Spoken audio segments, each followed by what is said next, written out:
ንቅሳት በክርስትና እንዴት ይታያል? ንቅሳትን የሚከለክል የመጽሐፍ ቅዱስ ጥቅስ ካለ ቢብራራልኝ የሚል ጥያቄ መጥቷል። ጸጋና ሰላም ይብዛላችሁ ወገኖቻችን። ይህንን መልእክት የምትሰሙ ሼር፣ ኮፒ ሊንክ እያደረጋችሁ ለሁሉም ሰው አድርሱ፣ ሁሉም ሰው እንዲማርበት ማለት ነው። አሁን ባለንበት ዘመን ሴቶችም ወንዶችም የተለያየ የሰውነት ክፍላቸው ላይ የተለያዩ ነገሮችን ይነቀሳሉ። ግማሹ ሃይማኖታዊ ነገር ይነቀሳል፣ መስቀል ይነቀሳል። ጌታችን ኢየሱስ ክርስቶስ ቀራንዮ ላይ እንደተሰቀለ ሆኖ ይነቀሳል። መቁጠሪያ እጁ ላይ የያዘ መስሎም ይነቀሳል። ምስለ ፍቅር ወልዳን ይነቀሳል። እና ለምን ተብሎ ሲጠየቁ ለዛ ነገር ፍቅር ስላለን ነው፣ ስለምንወደው ነው ብለው ይመልሳሉ ማለት ነው። ግማሹ ደግሞ መስቀልን ስለምወድ ነው የተነቀስኩት፣ እኔ እኮ ጌታን የተነቀስኩት ስለምወድ ነው፣ መቁጠሪያ የተነቀስኩት ስለምወድ ነው፣ እመቤታችንን የተነቀስኳት ስለምወዳት ነው ይላሉ። ለምን ተብሎ ሲጠየቁ ማለት ነው። ነገር ግን ይሄ ነገር ልክ አይደለም። ምክንያቱም እመቤታችንን የሚወዳት ከሆነ አንድ ሰው በመነቀስ አይደለም ፍቅሩን መግለጽ ያለበት ማለት ነው። ጌታን የሚወድ ከሆነ አንድ ሰው በመነቀስ አይደለም ፍቅሩን መግለጽ ያለበት። ጌታችን ኢየሱስ ክርስቶስ በዮሐንስ ወንጌል ምዕራፍ 14 ላይ ስናነብ ብትወዱኝስ ትእዛዜን ጠብቁ ይላል። ጌታን የሚወድ ሰው ትእዛዙን መጠበቅ እንጂ ሰውነቱ ላይ በተለያዩ ቀለሞች ሰውነቱን አድምቶ በሰውነቱ ላይ ስለሰዓለው ፍቅሩን ይገልጻል ማለት አይደለም።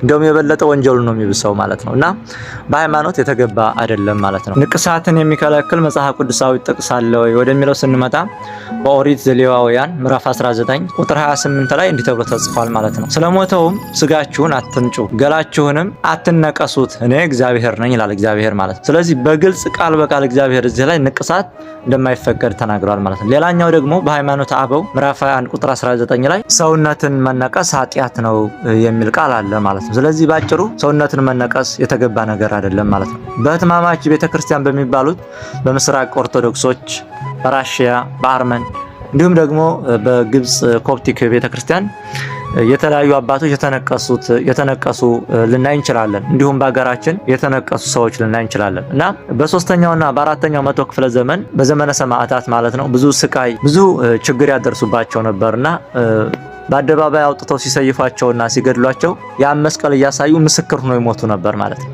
ለመናገር ጊዜ ስለማይሰጧቸው ያን በግንባራቸው ላይ ተነቅሰው በእጃቸው በዚህ ላይ ተነቅሰው ለሰዎቹ እያሳዩ በአደባባይ ይሰየፉ ነበር ማለት ነው። ለምስክርነት ያነውም በጸሎት እግዚአብሔርን ጠይቀው ነው ማለት ነው እንጂ በድፍረት ተነስቶ መነቀስ ተገቢ አይደለም ማለት ነው። ስለ ንቅሳት ሲነሳ ማረሳው አሳዛኝ ታሪክ አለ። የሆነ ጊዜ ላይ የሆኑ ጥንዶች ነበሩና ተጋብተው ከጫጉላ እንደወጡት ሰሞን ልጅቷ ሄዳ ትነቀሳለች ማለት ነው። እና ንቅሳቱ ደግሞ የማይገባ ቦታ ላይ ነበር የተነቀሰችው ማለት ነው። እና ባልየው ያን ነገር ሲያይ ከባድ ጭቅጭቅ ተፈጠረ።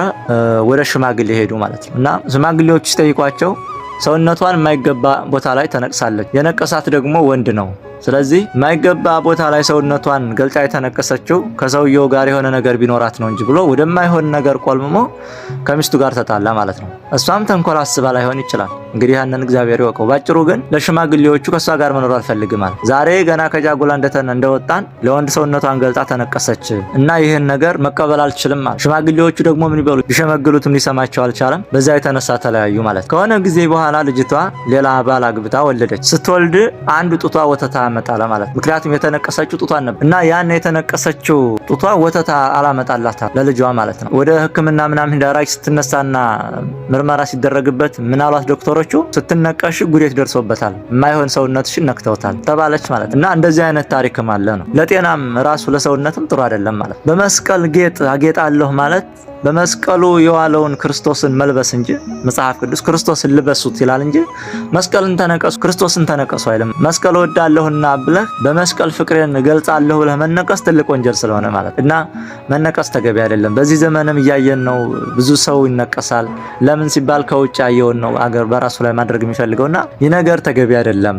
መነቀስ ከውስጥ ነው፣ ከልብ ጌታን መንቀስ ከልብህ ላይ ነው። እመቤታችን ፍቅር ካለ መንቀስ ያለብህ በልብህ ላይ ነው፣ በጡንቻ ላይ አይደለም። እና ደግሞ ተነቅሳስ እንዴት ነው የሚሆነው? ለምሳሌ አንድ ሰው እመቤታችንን ተነቀሰ፣ በዛ ያንን ሰውነት ይዞ ሄዶ ዝሙት ይሰራል። ያንን የተነቀሰችው ነገር እዛ ሄዳ ዝሙት ትሰራለች። የጌታን የሾህ አክሊል የደፋበትን መስቀል ተሰቅሎ ሄዶ ዝሙት ይሰራል። እንዴት ነው የሚሆነው? ኧረ ተው፣ ድፍረት በዛ፣ ተገቢ አይደለም። እና አባቶችን በድሮ ጊዜ ቢነቀሱም በምክንያት ነው። ለሰማዕትነት አደባባይ ላይ ሲወጡ እየመሰከሩ እንዲሞቱ እንጂ ለጌጥ አይደለም ማለት ነውና ለጌጥ የምትነቀሱ ሰዎች እግዚአብሔር ጋር አትጣሉ ማለት ነውና የዛሬው መልእክት ይህን ይመስላል። ሰላማችሁ